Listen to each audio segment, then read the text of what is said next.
ভারতের উত্তরাখণ্ডের কটুদ্দার শহরের হিন্দু মুসলিম সকলেরই বাস। সেখানে এক মুসলিম বৃদ্ধের দোকান আছে। সেই দোকানের নাম বাবা স্কুল ড্রেস অ্যান্ড ক্লথ। এক শ্রেণীর মানুষ, একদল মানুষ এই বাবা অর্থাৎ পিতাকে বোঝায়। আবার শুধুমাত্র যে হিন্দুরা বাবাকে অর্থাৎ পিতাকে বাবা বলে এমনটি নয়, অনেক মুসলিমরাও বলে। আবার আমরা লক্ষ্য করে দেখেছি এই বাবা কথাটা বিশেষ সম্মানের ক্ষেত্রেও ব্যবহার করা হয়। যেমন দাতা বাবা, যেমন আছে বাবা বুল্লেশ্বর, যেমন আছে বাবা ছায়াগুরু। অর্থাৎ আমরা অত্যন্ত সম্মানের জায়গাতে এই বাবা কথাটা ব্যবহার করি। হঠাৎ একদিন এই বৃদ্ধের দোকানে একজন গিয়ে বলে যে বাবা কথাটা অ্যাকচুয়ালি তো এটা হিন্দুদের নাম, তাহলে আপনি কি হিন্দু? আপনি মাথায় টুপি দিয়ে আছেন, মুখ ভর্তি দাড়ি, আপনাকে দেখে তো হিন্দু মনে হচ্ছে না। ভদ্রলোক বলে যে না, আমি মুসলিম, আমার নাম মোহাম্মদ শোয়েব। বলল যে তাহলে তো আপনার দোকানের নাম বাবা রাখাটা ঠিক হয়নি, আপনার নামটা চেঞ্জ করতে হবে। যেমন বলা তেমনই কাজ। কয়েকদিন পরে বজরং দলের উগ্র অন্ধ হিন্দুত্ববাদী সংগঠনের কিছু ছেলেরা এসে ওই বৃদ্ধ বয়স্ক মানুষকে বিভিন্নভাবে নিগ্রহ শুরু করে, তাকে দোকান বন্ধ করার নির্দেশ দেয় এবং কিছুটা বাদ অনুবাদ ঘটে। ঘটনাচক্রে উপস্থিত হয় একজন হিন্দু যুবক, নাম দীপক। কথাটা মনে হচ্ছে যে আপনি কিছুটা বানিয়ে গল্প বলছেন। না, আপনাদের যে নামগুলো বলছি, যে ঠিকানাগুলো বলছি, আপনারা মিলিয়ে দেখে নেবেন। উত্তরাখণ্ডের এই যে শহর, ছোট্ট শহর, এই কটুদ্দারে যে লোকের নাম বলছি, বাবা স্কুল ড্রেসের মালিক মোহাম্মদ শোয়েব, সমস্তটাই একদম অরিজিনাল। এখানে কোনো প্রকারের মিথ্যা বা গুজবের কোনো লেশ মাত্র নাই। এখানে বলবেন যে তাহলে এই ধরনের ঘটনা কোনো মিডিয়া তো প্রচার করেনি। মিডিয়া তো দালাল, এক শ্রেণীর দালাল মিডিয়ার কারণেই আজকে গোটা মিডিয়া, যেটা আমরা এই মিডিয়াকে সংবিধানের চতুর্থ স্তম্ভ নামে চিনি, সেই চতুর্থ স্তম্ভ ভঙ্গুর হয়ে গেছে, ভঙ্গুরে পরিণত করেছে এক শ্রেণীর রাজনৈতিক নেতারা। যাই হোক, ঘটনাক্রমে যেটা বলছিলাম সেটা আপনাদের সামনে তুলে ধরি। আপনাদের এগুলো জানার প্রয়োজন আছে।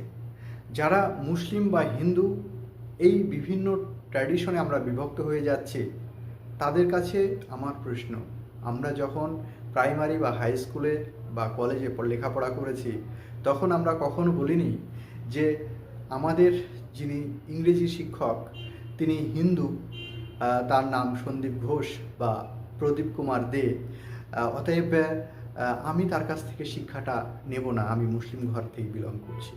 আবার যখন কলেজের প্রফেসর আব্দুল হালিম শেখ, তিনি ইংরেজির প্রফেসর, কোনো হিন্দু স্টুডেন্ট বলে না যে আমি একজন হিন্দু ঘরের সন্তান, আমি প্রফেসর হালিম স্যারের কাছ থেকে এই ধরনের ইংরেজি শিক্ষা নেব না।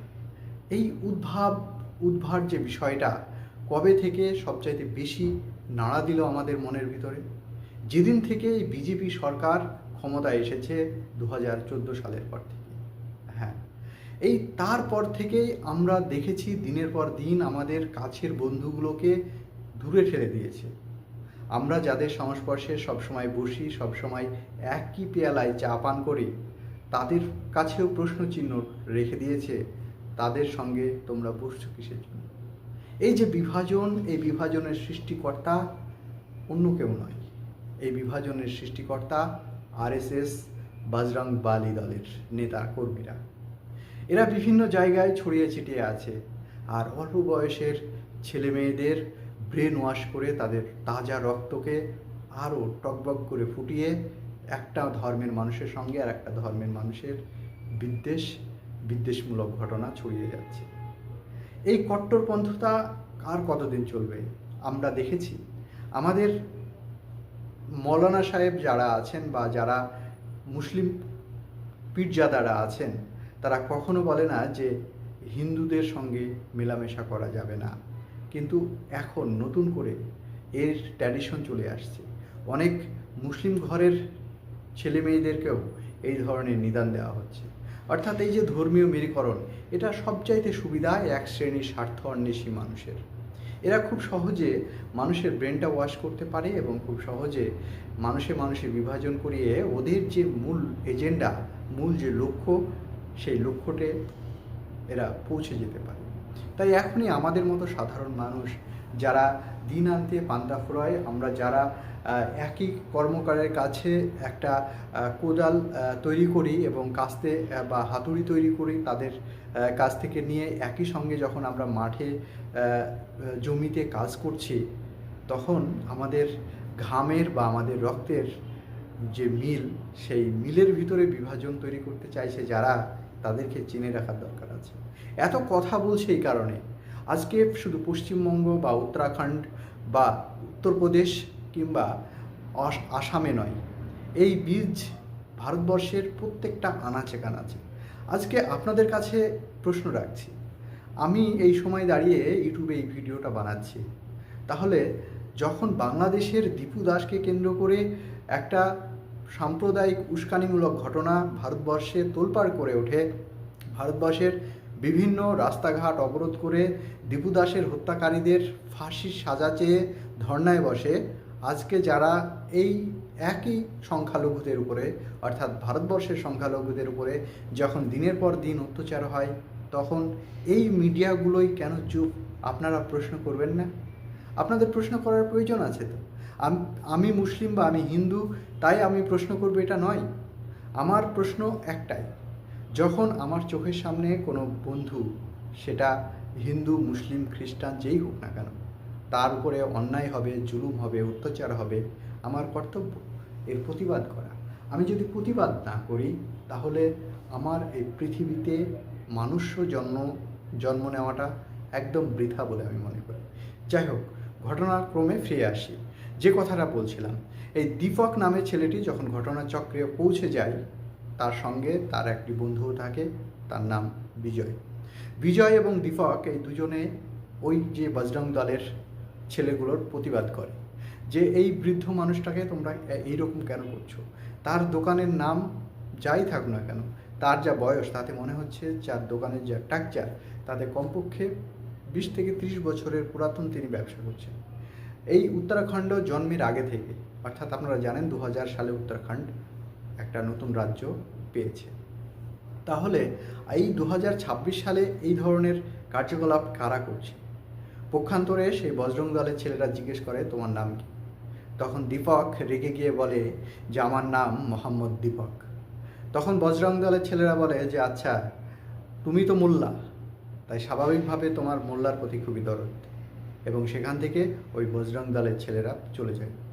ঘটনাচক্রে চলে গেল ঠিকই, পরবর্তীতে পরের দিন তার বাড়ি ঘেরাও করে, অর্থাৎ খোঁজ খবর নিয়ে দেখে যে দীপক, অর্থাৎ মোহাম্মদ দীপক নামটা বলা যে ছেলেটা, সে ছেলেটার নাম অ্যাকচুয়ালি মোহাম্মদ দীপক নয়, তার নাম দীপক কুমার। এবং তার বাড়ির সামনে গিয়ে অকথ্য ভাষায় গালাগালি তার স্ত্রী, সন্তান এবং বাবা মার। এই যে ঘটনা, এই ঘটনাচক্রে উত্তরাখণ্ডের পুলিশ নির্বাক দর্শক, যদিও এই ঘটনা একটি ধামাচাপা দেওয়ার চেষ্টা। অর্থাৎ বিজেপি শাসিত যে সমস্ত রাজ্যগুলো আছে, সেই সমস্ত রাজ্যগুলোর ভিতরে যে উগ্রতার মাপকাঠিটা কোন লেভেলে, সেটা বুঝতেই পারছেন। তবে বিজেপি রাজ্য এই ধরনের যে উগ্রতাটা নিয়ে আসছে, এটা পুলিশ প্রশাসনকে ব্যবহার করে, এই জায়গাটা কিন্তু বুঝতে হবে। যারা বলছেন যে বিজেপি তো গোটা ভারতবর্ষে আছে, তাহলে ভারতবর্ষে যেহেতু সমগ্র ভারতবর্ষে বিজেপি সরকার আছে, একটি রাজ্যের ভিতরে বিজেপি যদি থাকে তাহলে সমস্যা কোথায়? আপনারা যুক্তরাজ্য কাঠামোটা বুঝতে হবে। ভারতবর্ষের যুক্তরাজ্য কাঠামোতে খুব সুন্দরভাবে আপনাদের জেনে রাখা দরকার, রাজ্যগুলোর নিজস্ব পুলিশ প্রশাসন আছে। অর্থাৎ পুলিশ প্রশাসন বলতে গেলে বিডিও থেকে শুরু করে বিডিও স্টাফ, পঞ্চায়েত স্টাফ এবং বিভিন্ন ধরনের এসডিও অফিসগুলো বা জেলা পরিষদ অফিসগুলো বা বিভিন্ন ধরনের যে সেক্টরগুলোতে আছে সেগুলো রাজ্য তার নিজস্ব তহবিল আছে, সেই তহবিল দিয়ে সেটাকে, সেই স্টেট গভর্নমেন্ট আছে, সেই স্টেট গভর্নমেন্টের আওতায় এগুলো পড়ে। তাই স্বাভাবিকভাবে একটা রাজ্যের ভিতরে যখন বিজেপি থাকে তখন বিজেপির দ্বারা পরিচালিত হয় সেই রাজ্যের পুলিশ, এবং অন্য কোনো দল যদি সেই রাজ্যে থাকে স্বাভাবিকভাবে সেই রাজ্যের পুলিশ সেই দলের দ্বারা পরিচালিত হয়। এই রকম পরিস্থিতিতে আমরা বারবার শুনি যে অনেকে বলে যে গোটা ভারতবর্ষ বিজেপি চালাচ্ছে, তাতে কোনো সমস্যা হচ্ছে না, তাহলে কোনো রাজ্যে যারা বিজেপি এই মুহূর্তে নেই সেই রাজ্যে যদি বিজেপি ক্ষমতায় আসে তাহলে কি মারা যাবে নাকি? যোগী আদিত্যনাথ তো অনেক দিন ধরে আছে, সেখানকার মানুষ কি মারা গেছে? সেখানে আপনারা দেখেছেন দিনের পর দিন যোগী আদিত্যনাথ কিভাবে গোটা এলাকার মানুষকে, গোটা ভারতবর্ষের মানুষকে দিনের পর দিন, কখনো মসজিদে লাউডলি আজান দেওয়া যাবে না বা রোড ব্লক করে নামাজ পড়লে আমাদের হনুমান চল্লিশা ওই রোডের উপর দিয়ে যাবে, এই ধরনের উস্কানিমূলক কথাবার্তা তিনি বলেন বাজার গরম করার জন্য, হিন্দুদেরকে নিজের কাছে টেনে নেওয়ার জন্য বা মুসলিমদেরকে বিরোধিতা করার জন্য।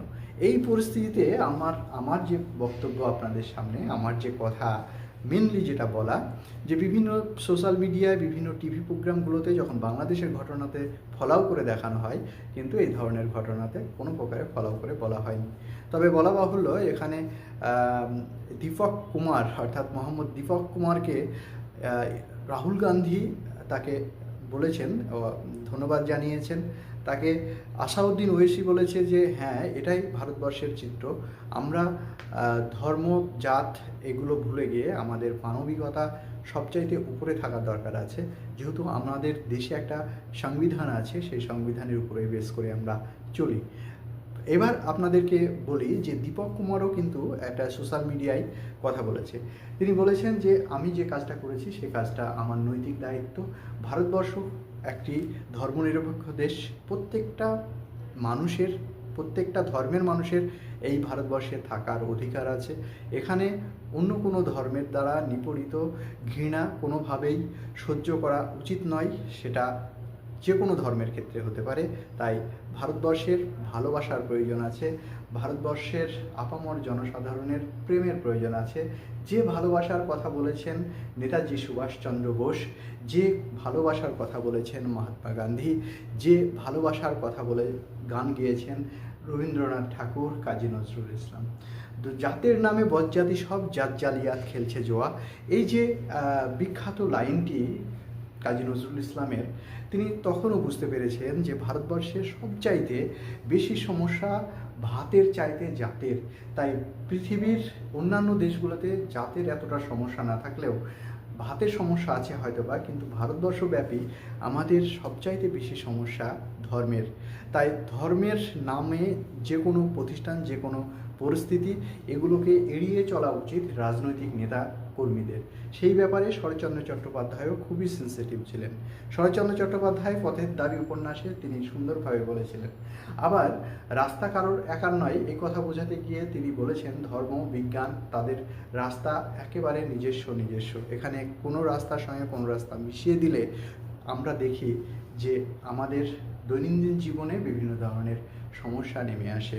যাই হোক, স্বাধীনতার পর থেকে আজকে বিজেপির দ্বারা যেভাবে বিজেপি শাসিত রাজপুত্রদের দ্বারা, বিজেপির অ্যাকচুয়ালি রাজা তো নরেন্দ্র মোদীজি, তার রাজপুত্র বিভিন্ন জায়গায় আছে, যেমন স্বঘোষিত রাজপুত্র পশ্চিমবঙ্গে শুভেন্দু অধিকারী, তিনি নিজেই বলেছেন যে আমি মোদিজির বাচ্চা। তারপরে আপনারা দেখেছেন আসামের হেমন্ত শর্মা, তিনি নিজেকে তো কোনো অংশেই কম মনে করেন না, তিনি তো রাজপুত্র।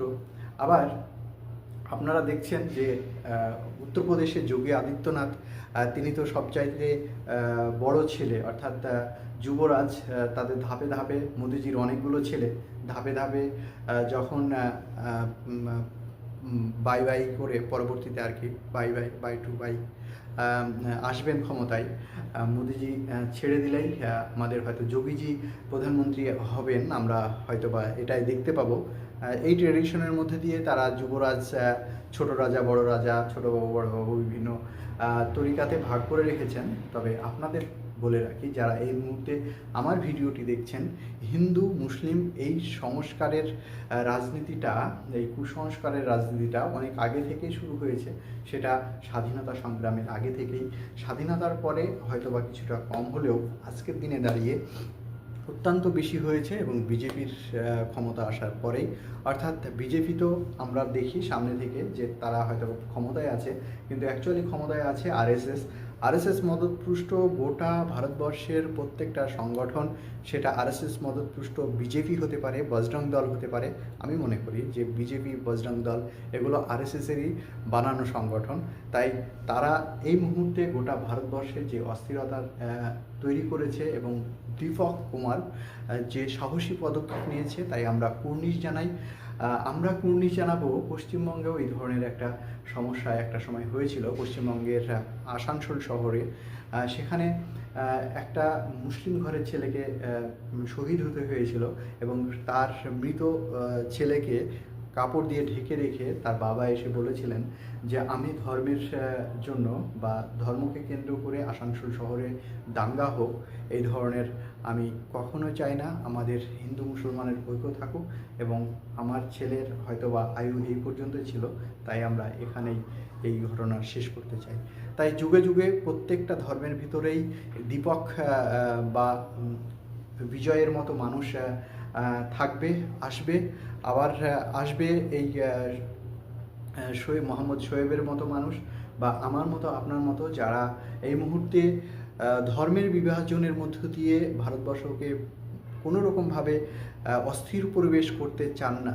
তারা নিশ্চয়ই প্রত্যেকটা রাজনৈতিক দলের যে রাজনীতির কার্যকলাপ, তাদের দেশকে এগিয়ে নিয়ে যাওয়ার যে প্রয়াস, নিশ্চয়ই সেই দিকে লক্ষ্য করেই আপনারা এগিয়ে যাবেন। কোনো প্রকারে একটি মানুষ হয়ে আর একটি মানুষকে ধর্মের বিবেচনায় ফেলে অযথা তাকে উত্তেজিত করবেন না, বা আপনিও নিজে উত্তেজিত হবেন না। আপনারা সবসময় সহিষ্ণুতা বজায় রাখুন। আর এই বিজেপির তৈরি করা যে ফাঁদ, আমরা অর্থাৎ ভারতীয়রা যত দ্রুত এই ফাঁদ থেকে উঠে আসতে পারবো, হয়তোবা পৃথিবীতে ভারতের মান আরও বাড়বে। বিজেপির দ্বারাই আমাদের ভারতের যে পরিস্থিতি, এটা আপনারা যারা মনে করছেন এখনও যে আপনাদের বায়োলজিক্যাল নিজেকে মনে করেন, হ্যাঁ মোদিজি তিনি বায়োলজিক্যাল, আপনি ঘরে ফটো রেখে দিয়েছেন, আপনার একান্ত ব্যক্তিগত ব্যাপার, কিন্তু ধর্মীয় যে উন্মাদনা, সেই ধর্মীয় উন্মাদনার করে যে ক্ষমতায় আসার যে প্রয়াস, সেই প্রয়াসকে রুখে দেবেন আপনি একজন সুস্থ স্বাভাবিক মানুষ হিসাবে। অবশ্যই সব হিন্দু তো আর বজরং দলের সমর্থক নয়। হিন্দুরা ম্যাক্সিমাম মানুষ তারা নেতাজি সুভাষচন্দ্রকে অত্যন্ত ভালোবাসেন স্বামী বিবেকানন্দকে।